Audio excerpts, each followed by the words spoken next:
Baik, di sini saya akan menjelaskan mengenai materi flavonoid. Itu saya tanyakan pertama-tama dengan AI mengenai flavonoid dan golongannya.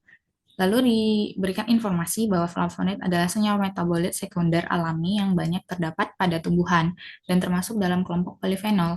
Senyawa ini memiliki kerangka dasar C6, C3, C6 dan berfungsi memberi warna pada bunga dan buah.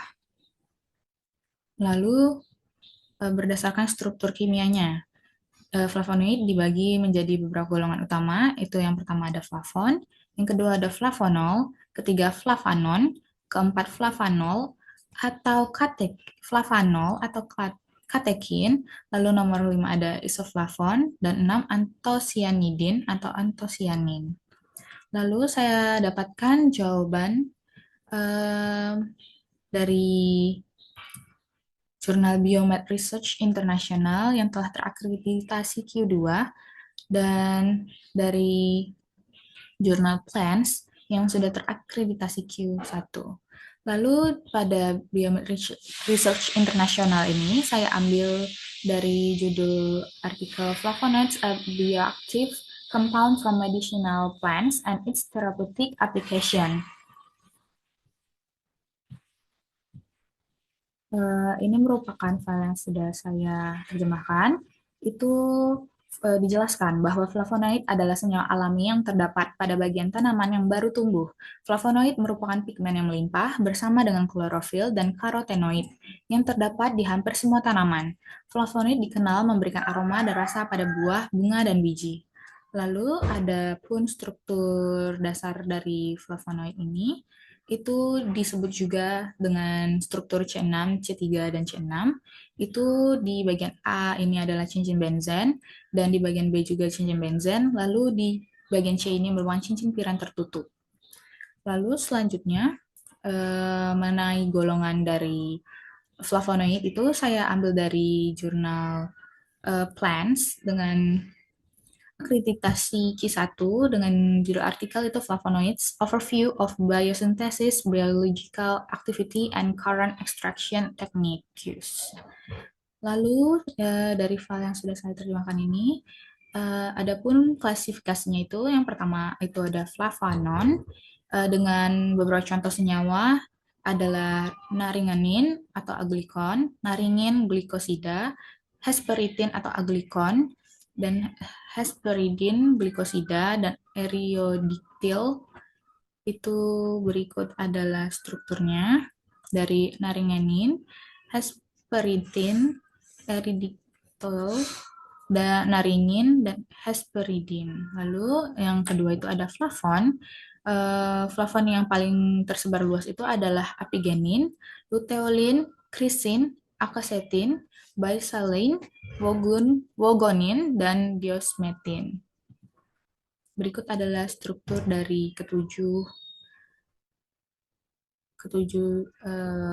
contoh flavon. Itu ada luteolin, apigenin, krisin, asetin, baikalin, wogonin, diosmetin. Lalu yang ketiga ada isoflavon. Itu yang paling umum adalah genistein, diazein, glycitin, dan formononetin. Berikut adalah struktur dari keempat contoh isoflavon, dan yang keempat adalah flavonol. Itu ada quercetin, rutin, miricetin, camphorol, dan morin yang merupakan contoh flavonol populer. Berikut adalah strukturnya. Selanjutnya ada flavanol.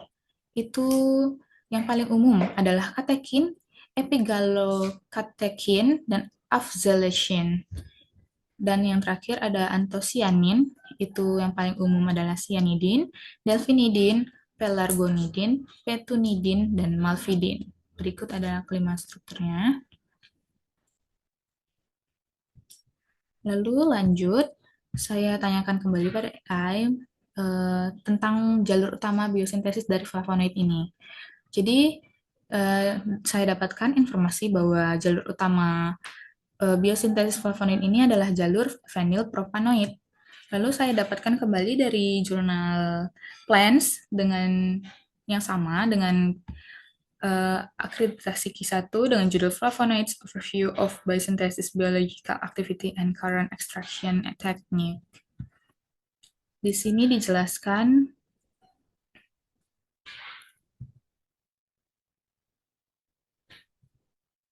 bahwa eh, jalur biosintesis flavonoid itu ada dua, yaitu sikimat dan fenilpropanoid. Lalu jalur sikimat ini melibatkan beberapa enzim kunci dan reaksi 6 langkah untuk biosintesis asam sikimat, dimulai dari reaksi kondensasi aldol dari asam fosfon 0 pirufat dan D-eritrosa 4 fosfat, lalu asam korismat.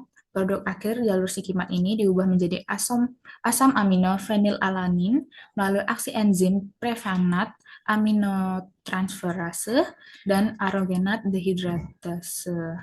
Lalu di jalur fenilpropanoid ini juga memainkan peran utama dalam biosintesis flavonoid. Dimulai dari asam amino fenilalanin dengan adanya enzim fenilalanin amonia liase, fenilalanin didesaminasi untuk membentuk asam transinamat. Lalu selanjutnya di bawah aksi sinamat 4 hidroksilase, enzim ini mengubah asam transinamat menjadi asam 4 kumarat. Lalu di bawah aksi 4 kumarat CoA ligase, enzim ini akan menghasilkan senyawa 4 kumaroyl CoA yang berperan penting dalam biosintesis flavonoid melalui jalur fenilpropanoid, produksi kerangka kumarin, dan inisiasi jalur flavonoid. Reaksi kondensasi antara 4 kumarol CoA dengan 3 malonyl CoA di bawah aksi enzim kalkon sintase menghasilkan 2464 tetrahidroksi kalkon. Lalu yang akhirnya memicu jalur flavonoid yang akan menghasilkan berbagai kelas flavonoid. Lalu, saya tanyakan kembali kepada Ai, apa sih khasiat dari flavonoid ini? Lalu saya diberikan informasi bahwa flavonoid itu dapat menjadi antioksidan, antiinflamasi, antimikroba, dan antivirus. Lalu saya dapatkan jawaban dari jurnal Molecules terakreditasi Q1 dengan judul Plants, Flavonoids, Chemical Characteristic, and Biological Activity. Ini merupakan file yang sudah saya terjemahkan.